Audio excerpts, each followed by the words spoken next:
Welcome to today's show, Kara Taylor. How are you doing today? I'm doing great. Thank you. How about Great. yourself? I'm doing wonderful. First, I'm going to tell the listeners a little bit about you before we jump into our conversation. So, as a certified DreamBuilder coach and life mastery consultant with Brave Thinking Institute, the premier training center for transformational coaching, Kara Taylor can help you create a life you love living. Kara specializes in helping heart-centered professionals build their dreams, accelerate their results, and create richer, more fulfilling lives. For over 20 years, she has been studying and implementing transformational success principles. As a sought-after speaker, trainer, and certified coach, Kara's workshops and training and coaching programs help people break through limitations and achieve greater results than they've known before. What sets Kara apart from other coaches is her vast experience providing therapy and helping her clients make long-lasting behavioral changes as a licensed clinical social worker.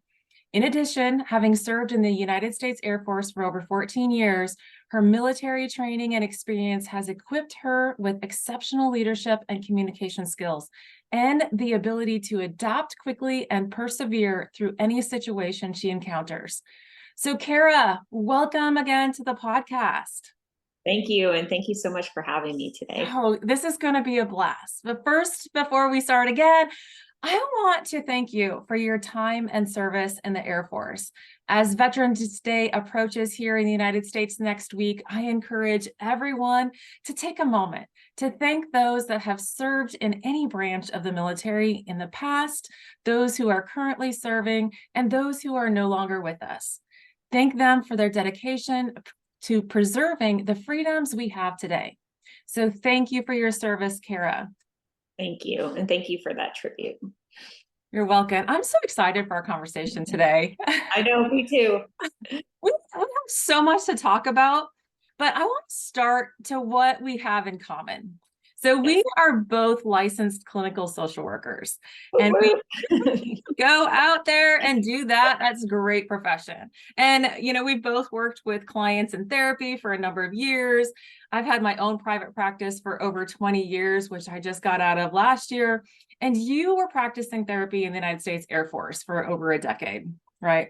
Yeah. Yes, that's correct. Mm-hmm. So what made you decide to separate?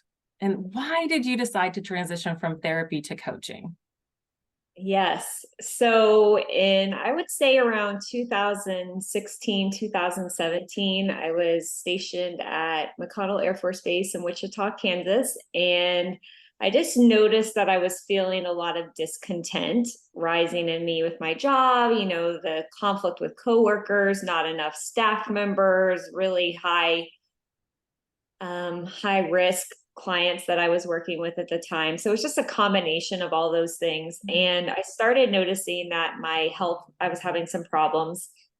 In particular, I got pregnant with my daughter in 2017, and I was hospitalized for 9 weeks prior to having her. And I do think, although it was a physical condition, I do think that was largely exacerbated by stress, and started having some marital difficulties as well. So it was definitely having a ripple effect in all areas of my life. Mm-hmm. I did move, or we call it PCS in the military, but I moved, and for a little bit, I felt better until the pandemic hit. Mm-hmm. And that discontent started happening again.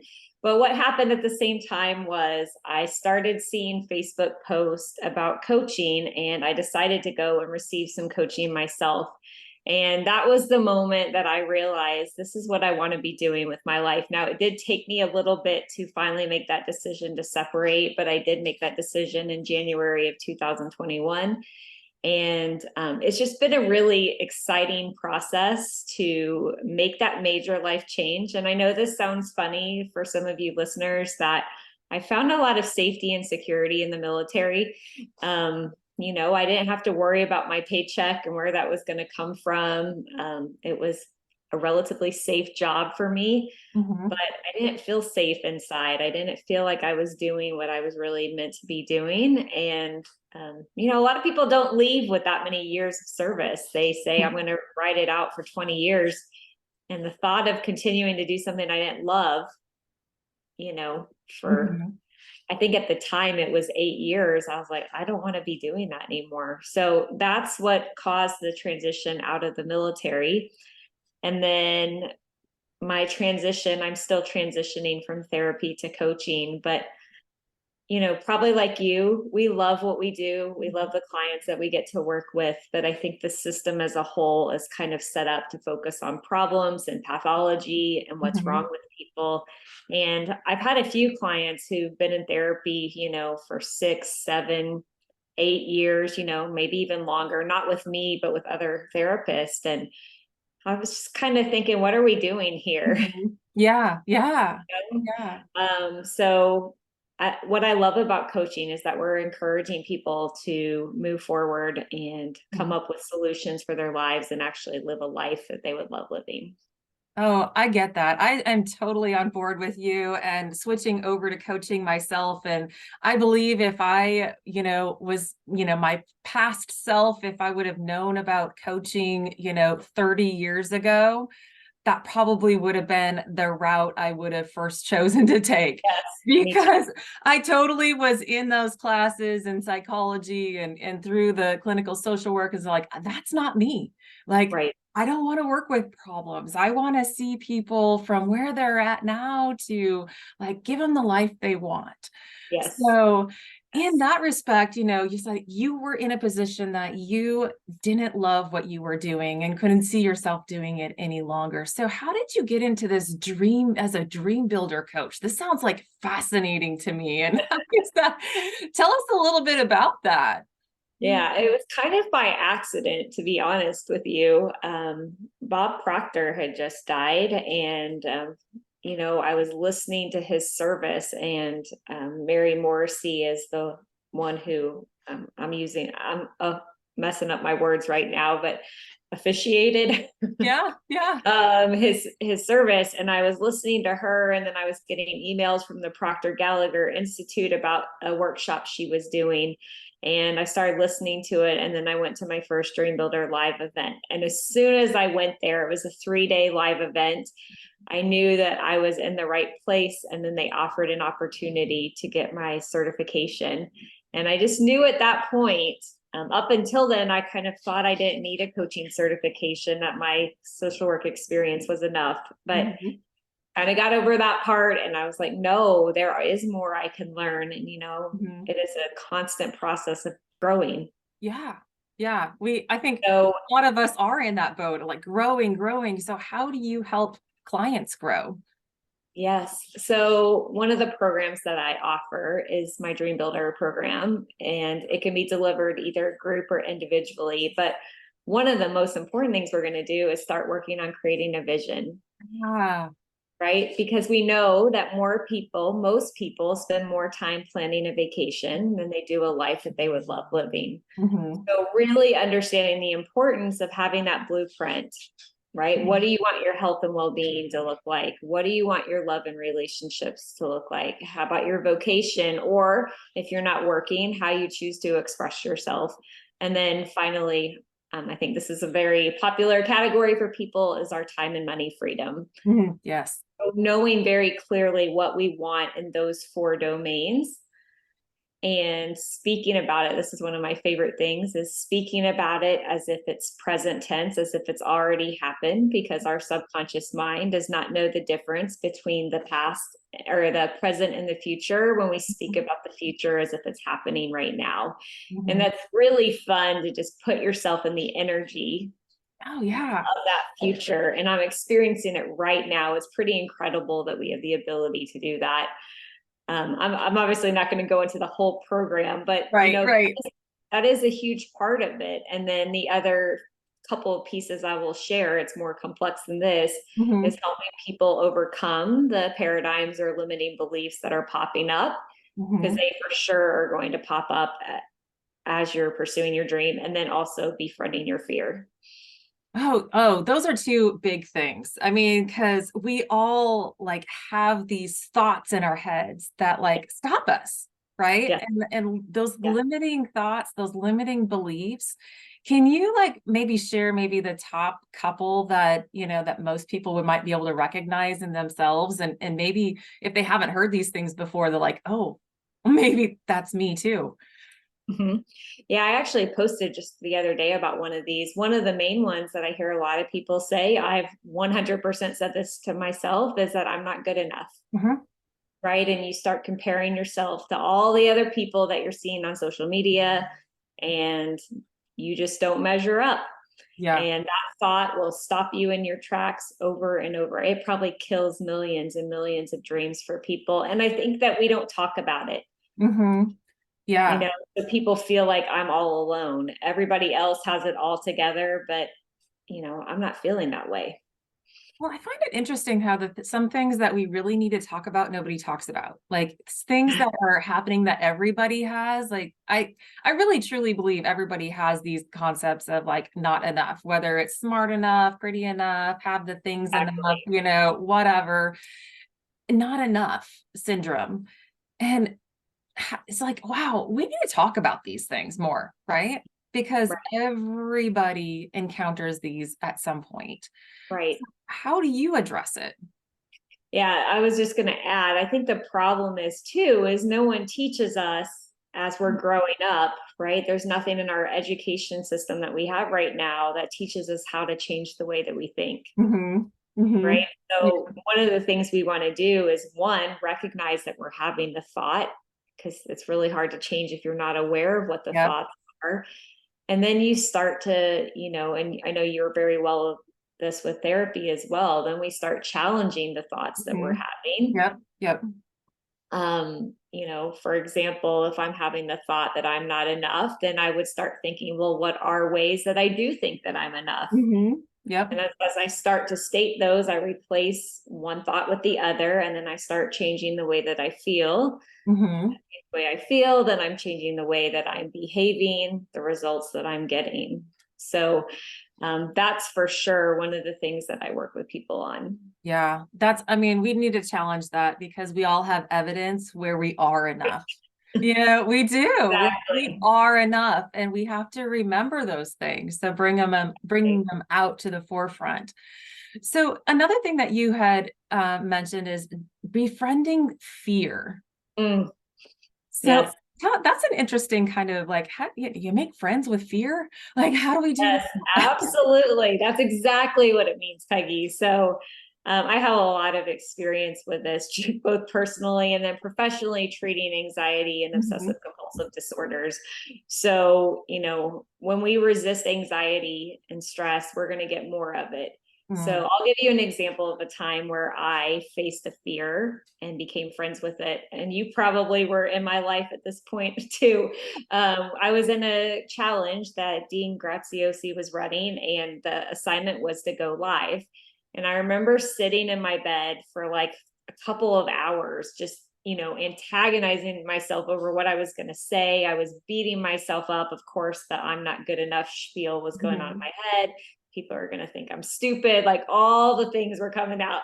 I was pretty overwhelmed by emotion and paralyzed. I remember crying. I was just in a horrible state. And finally, I decided to do it.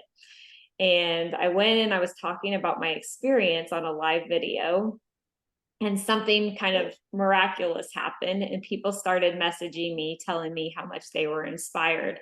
And that was not my intention when I did the video. It was just sort of get over yourself. And I was like, wow, right? There are people who need to hear what you have to say. So, one, you need to get over yourself, so you can help other people. And then the second thing was, I said, I don't want to be in a situation like this again. I don't want to have anxiety overrule me. So I decided I'm going live every day for 30 days until I'm no longer afraid of going live. And that's exactly what I did. So I befriended the fear. And I would say, I mean, it was a couple of years ago, but I think within a week, I was like feeling really comfortable. I wasn't rehearsing anything anymore. I wasn't doing the negative self talk. I just went on, hit the Mhm. live button, and started talking. Oh, that's awesome. That's awesome because there's so many of us that we do that. And I'm thinking, I guess, oh, I've done that before. And then there was a day where, the doubt kind of crept in, or those Yes. messages were not inspiring. They were, like, who are you? Like Right. it was really kind of like beating me down a little bit. And I took on those. So Mhm. once we have, once we've like befriended this fear, does it come back? It can. It can. In my example with the live video, I was doing really good. I felt like I don't need to do this anymore. And then I went a few years, and it wasn't like a avoidant type of thing. I just wasn't going live. I had other things going on. And then I started to feel it creep back up. Mhm. But this time I knew what to do about it, and I didn't let it take over me like it had before. So for sure it can come back in our lives. And I think that's a really good, to let everybody know that those things, once you've kind of conquered something, like you've befriended fear, doesn't mean that it goes away forever. It'll creep back into our lives in different ways, whether it's, a few years from now, or something, somebody says triggers something and you go back to it. But I think the most important thing you said was that you knew how to address it. And Yes. I think what happens is that once we know how to address it, then we shorten the effect that it has on us. Is that, do you find that to be true for the people that you work Yeah, with? absolutely. For sure, we want to shorten the time. And we're also building our tolerance to distress, Mm-hmm. knowing that I can tolerate this discomfort that I'm feeling, which usually manifests itself with physical symptoms, right? Where you're feeling shaky, your heart's racing, Mm-hmm. sweaty, all that, those feelings. The other thing I wanted to share is when the fear comes on, saying things like, this is good news, right? It's part of the cognitive reframing, but it's Mm-hmm. good news because that means I'm on the edge of growth, Ah, right? I'm getting out of my comfort zone. This is when I grow. This is amazing. Once again, I'm kind of befriending the fear. right. Right. Yeah. So you're bringing out the positive attributes that it's bringing, because I Yes. really do feel like when those like fear, those things come on, they're just messages to us. Yes. And it depends on what kind of message we want to take from it. If we want to take that, ooh, that like that's bad, we should avoid this, it's probably going to, manifest a little bit bigger, and cause more issues. But if we befriend it and go, hey, what's this message? Oh, you're on the edge of growth. Like, this Yes. is a good thing. Like, be uncomfortable, just Yes. for a moment, and it'll pass. Is that Exactly. kind of, yeah?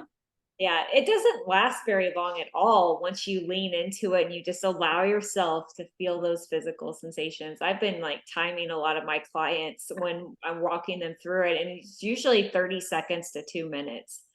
And that's what I think. I think that like research shows it's like under like 90 seconds on Yep. average, 90 seconds or Yep. less, where because the emotions come up, those feelings come up, and they last about 90 seconds, If you like allow them to be, right? The if second you allow you're them. like, I don't want to feel this, then you could experience for hours, days. Right. You can You let it, know?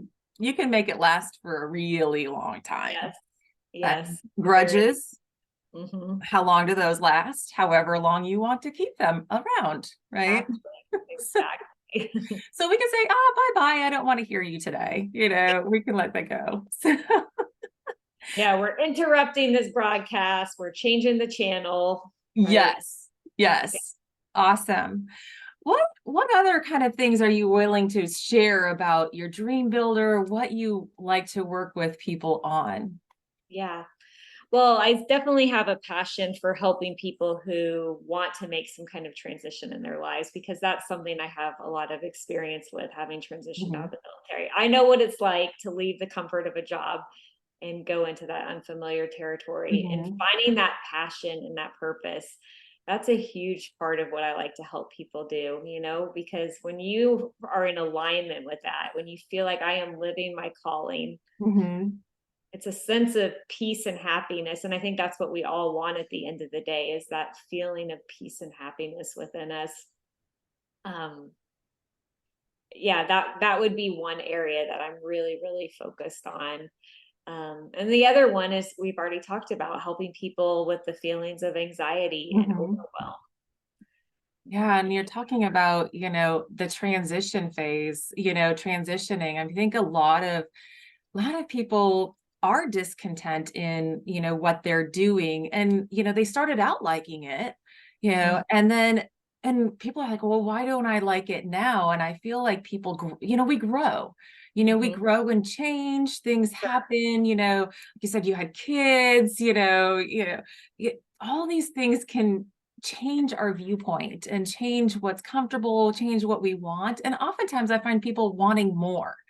And Yes. so what they had, they're, it's kind of like that newness thing, you have it for a while, you like it. And then after a while, it's like, I don't Yeah. know. I think I want something else. Yes, absolutely. And I think that's also with the I'll be happy when mentality, right? I'll be happy when I get this, and then we get Mhm. it. And then, how long are we happy with it for?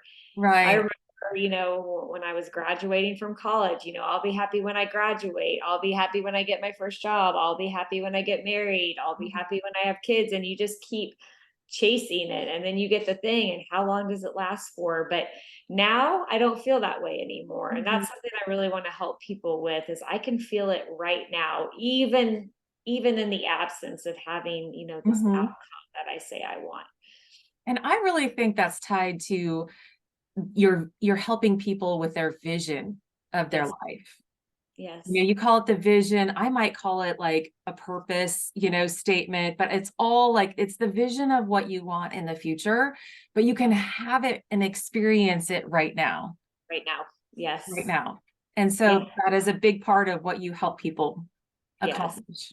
And then the other piece is, as they're going through the program, then starting to take action steps. So Mhm. what's one thing I can do right now with where I'm at, with what I have to move me in the direction of my dream, right? Because it's not like you dream it up and then poof, Yeah. like it shows up. I think there's a lot of misconceptions with like law of attraction and stuff like that, where people think, oh, I'm going to think about $1 million and then poof, $1 million appears. No, Right, right. We don't no, that's have not those the way. magic wands, right? We don't have that magic wand. I We wish, but no, I'm kidding. But yeah, like, so what is an action step that I can take to Mhm. move me towards that, And oftentimes you can make these 5-minute power moves Mhm. really consistently every day over the course of a year. They really start to move you forward. Yeah, those little things that we do every day, the consistency of Yes, taking a step, what's going to yes, happen? A drop of water on a rock day in, day out changes that rock. We can change ourselves one day at a time by taking those little actions towards our vision of what we want. And and absolutely. having that gratitude that we are doing it, one that's like a big pat on the back to me. It's like, Yes, wow, thank you. Yes, I took that action step. It makes us feel good.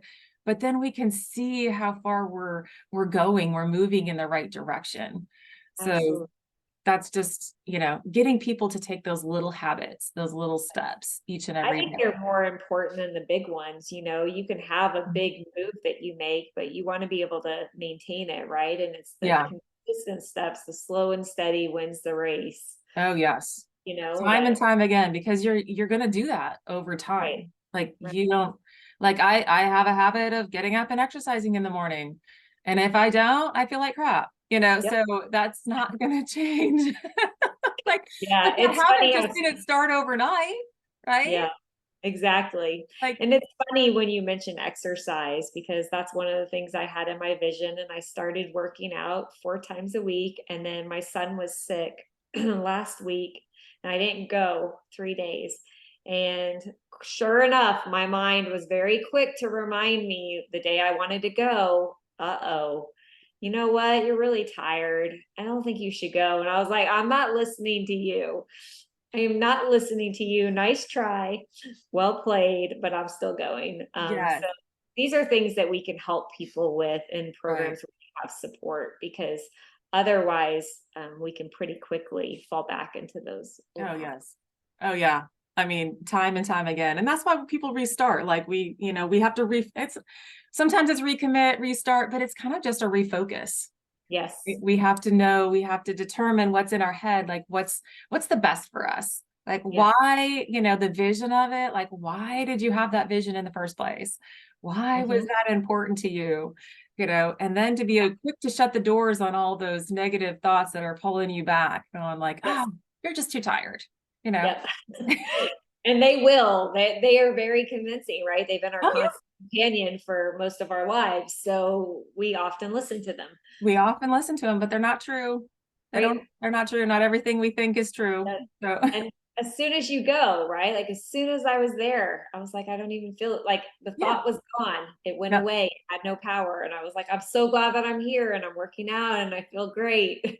Yeah, we have to remind ourselves of those things, that why we do those things, and the benefits that we receive over and over again.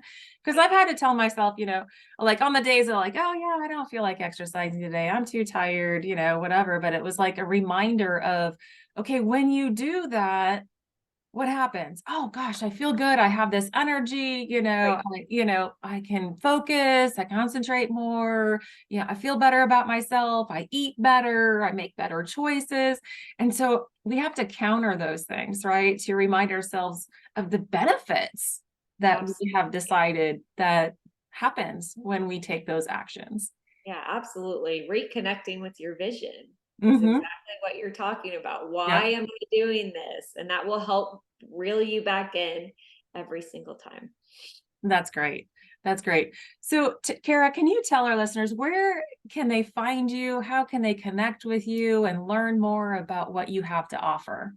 Absolutely. So my business name is Kara Taylor Coaching. So you can go to karataylorcoaching.com. You can find me the same way on Facebook, Instagram, LinkedIn, if you just put in Kara Taylor Coaching. And for sure, send me an email, which is also kara@karataylorcoaching.com. And that is Kara with a K, in case anyone is, not sure how to spell Kara. That's great. We'll put all those in the show notes for this. But so thank you so much for joining me, Kara. If listeners out there, if you're looking to gain clarity, confidence, and achieve your next level of success while enjoying the highest levels of fulfillment in life, Kara Taylor's coaching programs can help you get there. Email Kara at karataylorcoaching.com to learn more about how you can achieve your dreams and create a life you truly love living.